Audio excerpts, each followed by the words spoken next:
ఓం హ్రం హ్రీం హ్రౌం సహ శ్రీ సూర్యనారాయణ దేవతభ్యో నమః. ఓం ఓం హ్రం హ్రీం హ్రౌం సహ శ్రీ సూర్యనారాయణ దేవతభ్యో నమః. ఓం ఓం హ్రం హ్రీం శ్రీం హ్రీం శ్రౌం సహ శ్రీ సూర్యనారాయణ దేవతభ్యో నమః. ఓం ఓం హ్రం హ్రీం హ్రౌం సహ శ్రీ సూర్యనారాయణ దేవతభ్యో నమః. ఓం ఓం హ్రం హ్రీం హ్రౌం సహ శ్రీ సూర్యనారాయణ దేవతభ్యో నమః. ఓం అరుణాయ శరణ్యాయ కరుణాకర రససందవే అసమాన బలయాత ఆతరక్షకాయ నమో నమః. ఓం అందరికీ రేపటి రథసప్తమి మీకు మీ కుటుంబ సభ్యులకు అందరికీ ఆయురారోగ్యాలు అష్టైశ్వర్యాలతో సంతోషాలతో పెళ్లి విరియాలని ఆ సూర్యనారాయణ భగవంతు కోరి ప్రార్థిస్తూ రేపటి దినము ఆదివారంతో కూడిన రథసప్తమి. ఇది ఎన్నో సంవత్సరాలకు ఒకసారి వస్తుంది. రథసప్తమి మామూలుగా వస్తుంది, కానీ ఆదివారంతో కూడిన రథసప్తమి అంటే సూర్యభగవాన్ యొక్క జన్మదినం. సహస్ర కోటి కోటి కోటి కోటి కోటి కోటి కోటి కోటి బంగారు కిరణాల నడుమ ఆయన సప్తమి రోజున ఆయన జన్మ.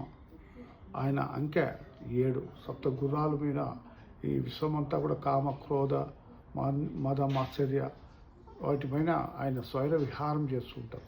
ఆయన కొలిచే భక్తులకు ఆ పగ్గాలతో దాన్ని కంట్రోల్ చేసి చెడు కర్మల బారిన పడకుండా మంచి కర్మల దిశగా పోతుంటారు, కాపాడుతుంటాడు. సో రేపు ఏమి చేయాలి అనే ఒక విషయానికి వస్తే,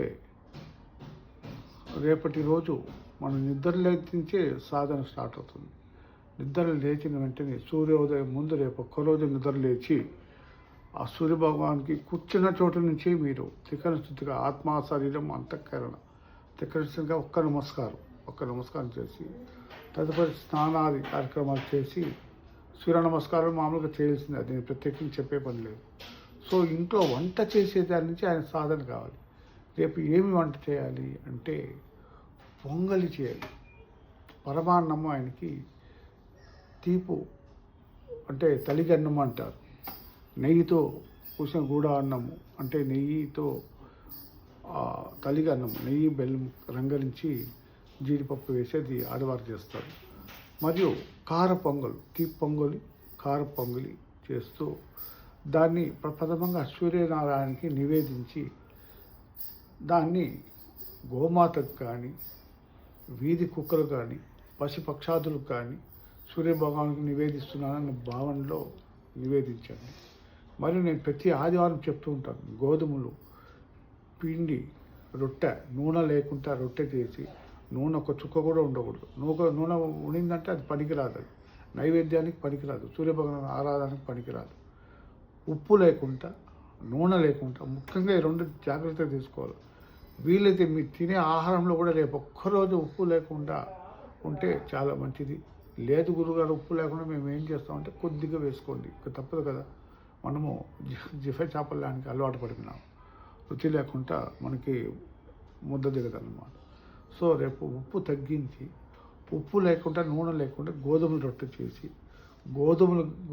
రొట్టె చేసి గోమాతకు 7 రొట్టెలు, అలాగే గోమాత చిక్కని నేపథ్యంలో వీధి కుక్కలకు 7 రొట్టెలు.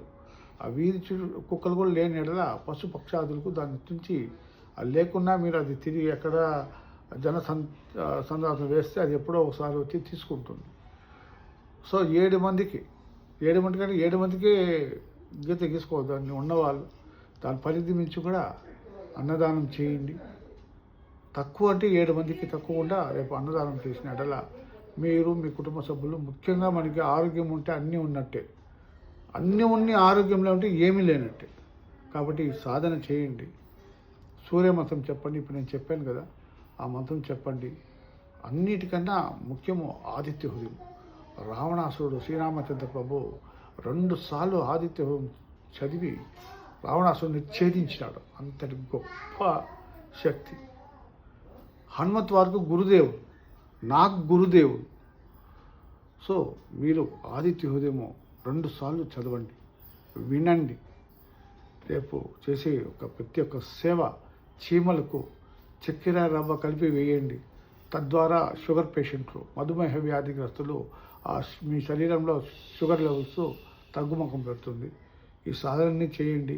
మనం కర్మలు చేశాము, కర్మలతో పాటే మనము బీగం, నేను ఎన్నోసార్లు మీకు చెప్పాను, తాళం తయారు చేసేప్పుడే దాన్ని తెరవడానికి చెవి కూడా తయారు చేస్తాం. చెడు కర్మలు చేసినప్పుడే దాని నుంచి ఎలా విమోచన అవ్వనది కూడా ఆ తాళమే భగవంతుడు మీకు ఇవ్వబడింది. ఏ గురుజీ రూపంలోనో ఇంకా ఏ సందేశాత్మక రూపంలోనో మీకు అది ఇవ్వబడింది. అందరూ సాధన చేయండి. అందరికీ సూర్యభగవాన్ ఒక ఆశీస్సులు, శుభాకాంక్షలు. Thank you. నమస్తే.